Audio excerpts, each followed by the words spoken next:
the delay, there was kind of right. So we'll be discussing about, we'll be over the next probably 20 minutes or so, we'll be discussing about a convulsing child. So we'll be discussing about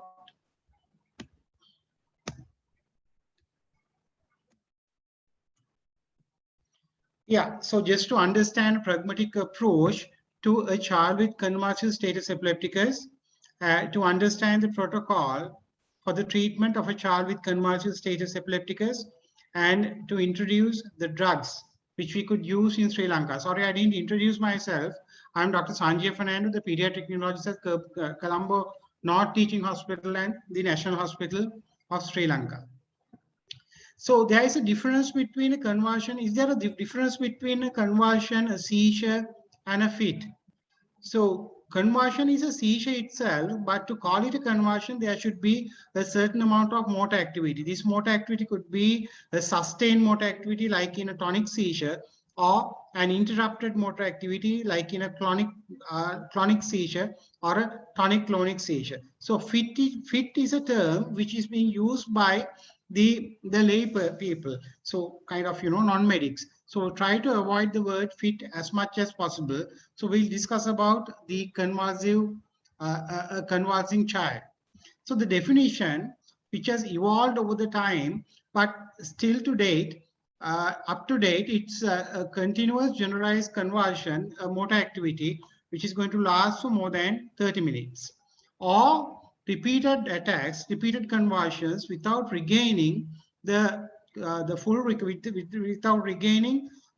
full consciousness between the seizures, or without full recovery between the seizures. And there are these 5 minutes and 30 minutes. So we are supposed to act. We are supposed to give medication, whatever the rescue medication that we are going to give. We'll be discussing about the rescue medication over the next few slides. And even though the definition is 30 minutes for a status epilepticus, we are supposed to start rescue medication by 5 minutes. So, but why? What's the difference between this 5 and 30? So, another slide to depict the same scenario. So, there is T1, time 1, when a seizure is likely to be prolonged, leading to continuous seizure activity. In other words, if you are not going to treat, if you are not going to act upon by 5 minutes, by a time of 5 minutes, the seizure is going to be prolonged. And the 30 minutes would be the time where the patient is going to get consequences of a longer lasting seizure, probably hypoxic damage, so on and so forth. So this 5 minutes, I just incorporated this slide. This 5 minutes after, if a seizure is going to last for more than 5 minutes, so this particular seizure is going to induce a cascade of activities inside your body in milieu interior, releasing a lot of kind of cytokines, mediators, neurotransmitters, so on and so forth. And the seizures would beget another seizure. The first seizure would induce another seizure, and that particular seizure is going to induce another seizure after 5 minutes. That is why this 5 is very important.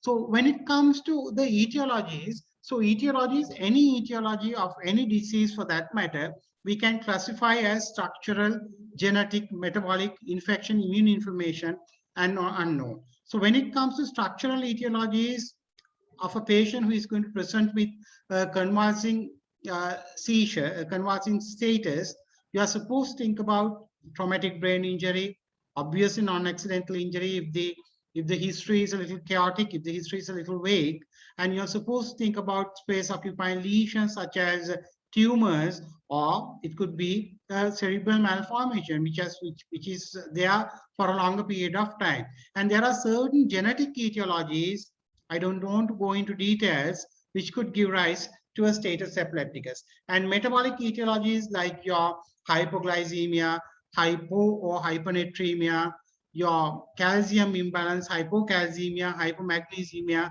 can induce a seizure.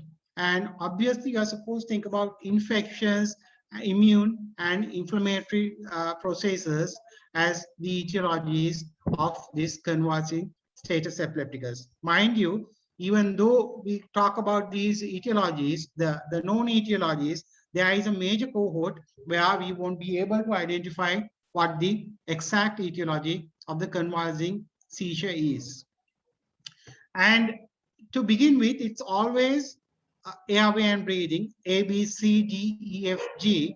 So airway and breathing, the child might present with a grunt, some sort of a breathing difficulty, airway obstruction because of the spasms over the larynx with the motor activity, or it could be an aspiration of a food bolus or his own secretions. So if the child is grunting, if the child is having sort of a respiratory difficulty, you are supposed to think about the airway. Not supposed to think about, you are supposed to always, you are supposed to look into the airway always, and the breathing. Circulation, so we are supposed to look into this, the circulation, to see whether there is a bradycardia, and obviously the hypertension, the features of a raised intracranial pressure. And apart from that, the hypertension may be the etiology itself of this convulsing seizure. So kind of, two ways of getting hypertension in a child who is having a convulsing seizure. And D for disability. So you are supposed to discuss, or you are supposed to look into the posture of the child. Could be a decerebrated posture or a decorticated posture, which is associated with this raised intracranial pressure.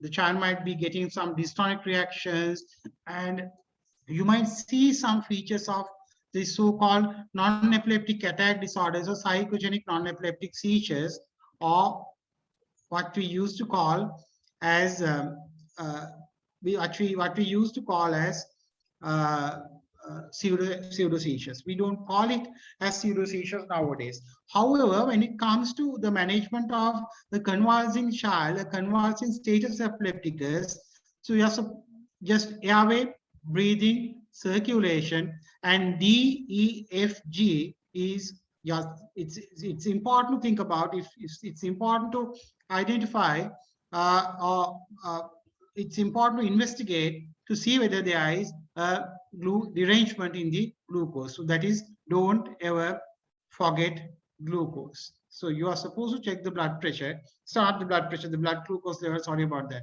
blood glucose or capillary blood glucose, and better if you could send a sample to the laboratory for a plasma glucose at the same time. Right. Right. I think I don't need to mention about the stabilization of the airway, open and maintain the airway, give high flow oxygen, ventilatory support if necessary. And it's important to maintain an euvolemia. The child can't be hypovolemic, the child can't be hypervolemic. So euvolemia is rather important when it comes to any CNS problem for that matter. So you might have to give a fluid bolus 20 milligram per kg, and that 20 milligram per kg should always be your 0.9% sodium chloride, not never a hypertonic solution, never a hypertonic solution.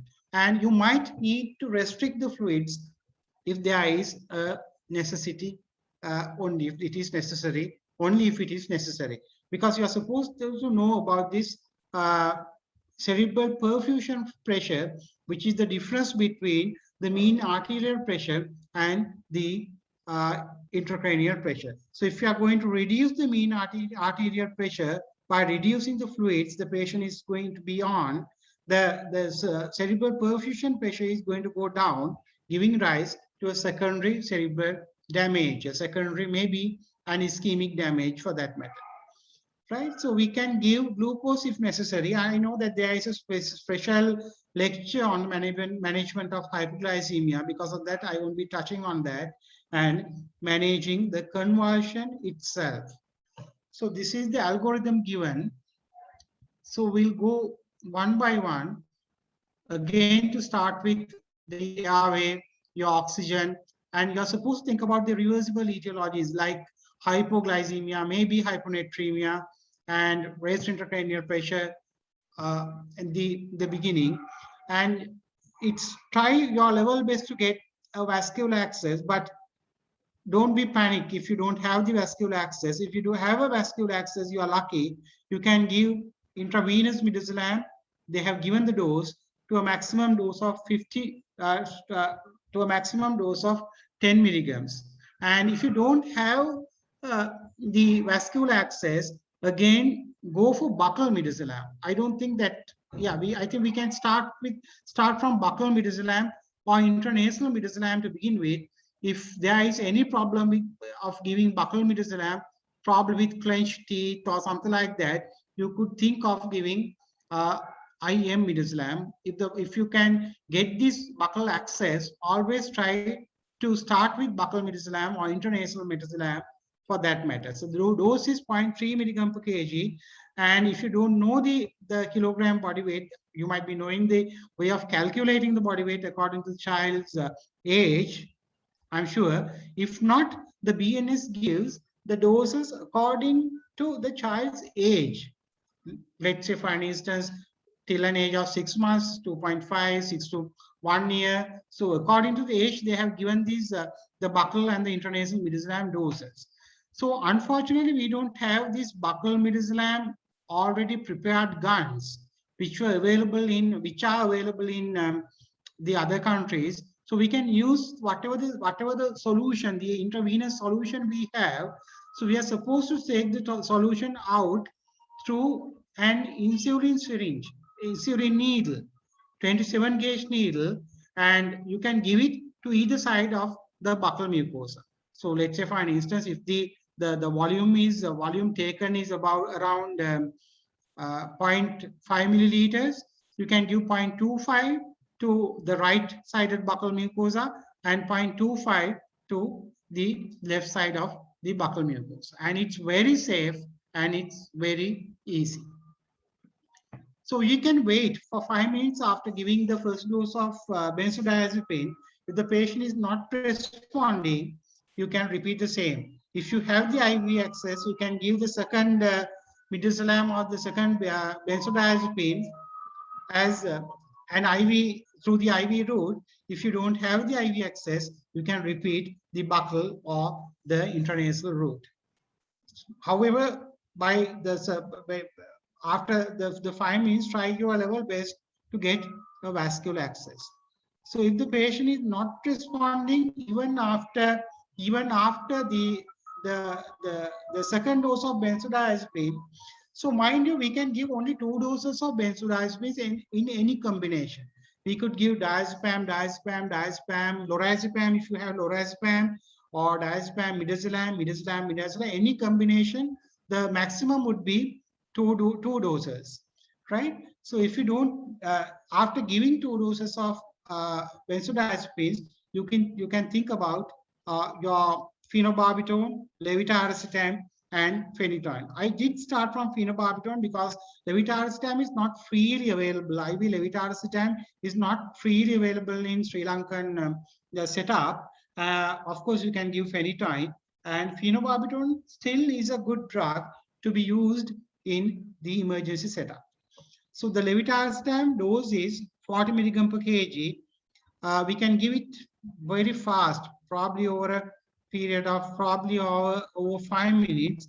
And phenytoin is 20 milligram per kg, should be given always as an infusion over a period of 20 minutes under a cardiac, with a strict cardiac monitoring, because phenytoin is a drug which has a notorious complication where the patient can develop cardiac arrhythmias.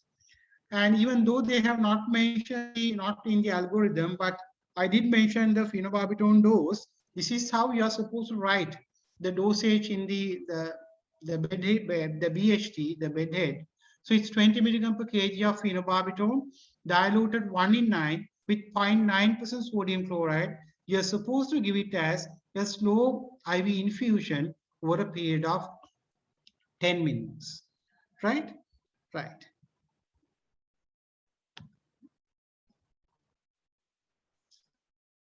Right. So you after giving the second drug, that is phenobarbital, levetiracetam, or phenytoin, you can wait for another 5 to 10 minutes, and if the patient is not responding, it's better to liaise with the anesthetic team. Of course, you can repeat the dose of phenobarbital, but that is the time that you are supposed to precautionary uh, inform inform the anesthetist, because the child might need a rapid sequence induction. And so after the seizure, you are supposed to monitor the airway breathing and circulation, and monitor for further seizure activities, because you might not notice this major motor activity, but the child might be jerking, the child might be having subtle kind of, myoclonic jerks, maybe tongue jerks, or eye jerks, eye blinking, fixed dilated pupils, or some sort of a motor activity which is not that uh, overt, not prominent, right? And consider about the underlying etiology. In the sense, if you think of an infection, give IV antibiotics. Don't wait for your cultures. Don't wait for your the investigations to come. But mind you, it's very important to take a sample for blood culture. The moment you put a cannula in, right? Not during the acute event, not during the acute seizure event, but try your level best to get a sample for your blood culture, which is very important if you are thinking of an infection. The complications of a convulsive status would start from cerebral edema, intracranial pressure, raised intracranial pressure, maybe pulmonary edema, hypothermia, cardiac dysrhythmias, hypertension and bradycardia, which is kind of, which is a reflection of your raised intracranial pressure, myoglobinuria. If the convulsion is that bad, the muscles can damage. With the rhabdomyolysis, your myoglobinuria, shutting down your renal filtration, and disseminated intravascular coagulation. Those are all kind of, rare complications, but you are supposed to know what the complications are. So if a patient has presented with irritability, fever and rash, think about meningitis, not the common meningitis which we see day to day, that is meningococcal meningitis, which is rather rare, I would say, in the Sri Lankan setup. But fever and rash, the patient might be having a viral exanthem and a febrile status epilepticus. And as I mentioned about the febrile seizures and febrile status epilepticus, mind you, febrile seizures are very common.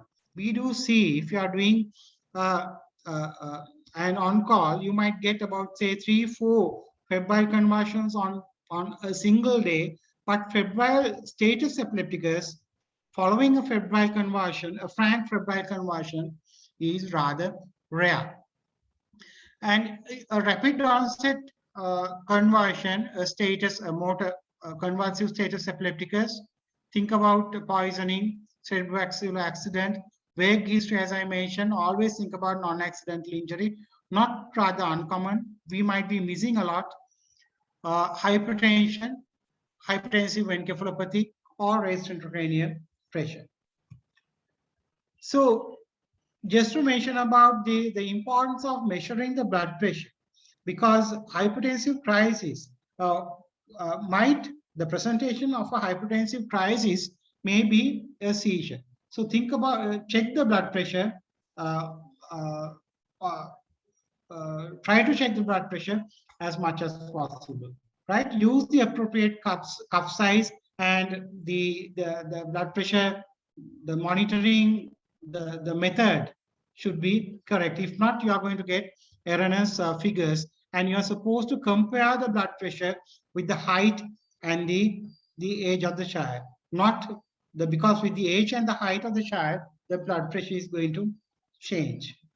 And the treatment of a systemic hypertensive crisis would again, the control of the seizure is the same, and you are supposed to liaise with maybe with your nephrologist, maybe with your cardiologist, depending on the suspected etiology, and try to bring down the blood pressure, not a dramatic drop in the blood pressure, because mind you, if you are going to reduce the blood pressure all of a sudden, which is going to reduce the mean arterial pressure, reducing the cerebral perfusion pressure. So this reduction should be a gradual reduction, and should be always kind of, get the help from a pediatric cardiologist, a nephrologist, or a senior pediatrician. And monitor your pupils and the visual acuity, not rather urgent, I would say, when it comes to the visual acuity, you can take some time. Right, I think that's it. So, any questions? Right, right. So, how to give intranasal midazolam? So, intranasal midazolam, the dose is the same. I did highlight it.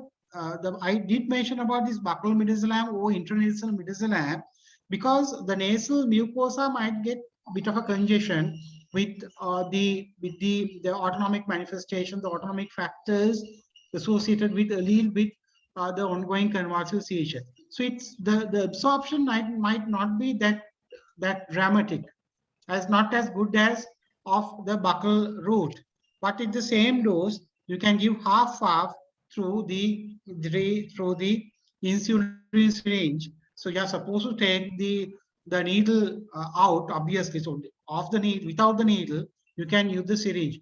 When the other countries, they have these nasal preparations and oral guns, so we can use the same. If a child comes with pre-hospital convulsion for more than 5 minutes, is it rational to give non-IV route?